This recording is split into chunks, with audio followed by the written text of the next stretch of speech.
कोने से ऐसी तस्वीरें आ रही हैं कि लोग सफाई कर्मियों पर पुष्प वर्षा कर रहे हैं। पहले उनके काम को संभवतः आप भी कभी नोटिस नहीं करते थे। डॉक्टर हो, सफाई कर्मी हो, अन्य सेवा करने वाले लोग हो, इतना ही नहीं, हमारी पुलिस व्यवस्था को लेकर भी आम लोगों के सोच में काफी बदलाव हुआ है। पहले पुलिस के विषय में सोचते ही नकारात्मकता के सिवाय हमें कुछ नजर नहीं आता था। हमारे पुलिसकर्मी आज गरीबों, जरूरतमंदों को खाना पहुंचा रहे हैं, दवा पहुंचा रहे हैं। जिस तरह से हर मदद के लिए पुलिस सामने आ रही है, इससे पुलिसिंग का मानवीय और संवेदनशील पक्ष हमारे सामने उभर करके आया है, हमारे मन को झकझोर दिया है, हमारे दिल को छू लिया है। एक ऐसा अवसर है जिसमें आम लोग पुलिस से भावात्मक तरीके से जुड़ रहे हैं। हमारे पुलिसकर्मियों ने इसे जनता की सेवा के एक अवसर के रूप में लिया है और मुझे पूरा विश्वास है इन घटनाओं से आने वाले समय में सच्चे अर्थ में बहुत ही सकारात्मक बदलाव आ सकता है और हम सब ने इस सकारात्मकता को कभी भी नकारात्मकता के रंग से रंगना नहीं है। साथियों, हम अक्सर सुनते हैं प्रकृति, विकृति और संस्कृति। इन शब्दों को एक साथ देखें और इसके पीछे के भाव को देखें तो आपको जीवन को समझने का भी एक नया द्वार खुलता हुआ दिखेगा।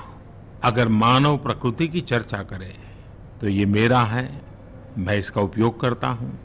इसको और इस भावना को बहुत स्वाभाविक माना जाता है, किसी को इसमें कोई ऐतराज नहीं होता। इसे हम प्रकृति कह सकते हैं। लेकिन जो मेरा नहीं है, जिस पर मेरा हक नहीं है, उसे मैं दूसरे से छीन लेता हूं, उसे छीनकर उपयोग में लाता हूं, तो हम इसे विकृति कह सकते हैं। इन दोनों से परे, प्रकृति और विकृति से ऊपर जब कोई संस्कारित मन सोचता है या व्यवहार करता है तो हमें संस्कृति नजर आती है।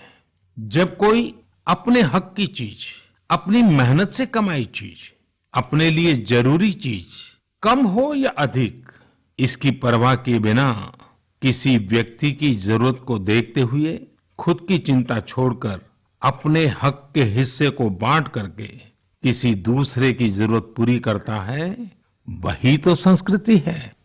साथियों, जब कसौटी का काल होता है तब इन गुणों का परीक्षण होता है। आपने पिछले दिनों देखा होगा कि भारत ने अपने संस्कारों के अनुरूप, हमारी सोच के अनुरूप, हमारी संस्कृति का निर्वहन करते हुए कुछ फैसले लिए। संकट की इस घड़ी में दुनिया के लिए भी, समृद्ध देशों के लिए भी दवाइयों का संकट बहुत ज्यादा रहा है। एक ऐसा समय है कि अगर भारत दुनिया को दवाइयां न भी दे तो कोई भारत को दोषी नहीं मानता।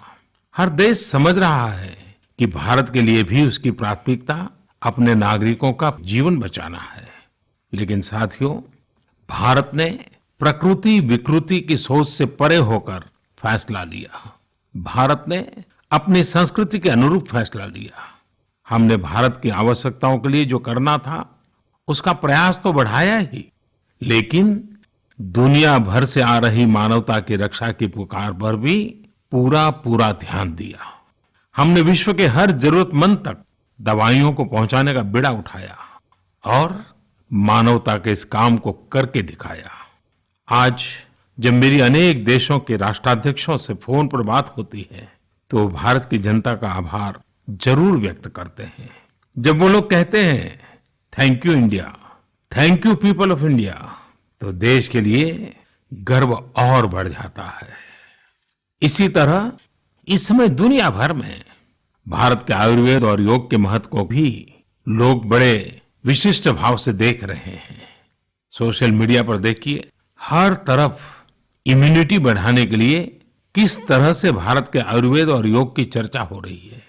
कोरोना की दृष्टि से आयुष मंत्रालय ने इम्यूनिटी बढ़ाने के लिए जो प्रोटोकॉल दिया था, मुझे विश्वास है कि आप लोग इसका प्रयोग जरूर कर रहे होंगे। गर्म पानी, काढ़ा और जो अन्य दिशा निर्देश आयुष मंत्रालय ने जारी किए हैं, वो आप अपनी दिनचर्या में शामिल करेंगे तो आपको बहुत लाभ होगा। साथियों, For more updates, please subscribe 99 TV Telugu.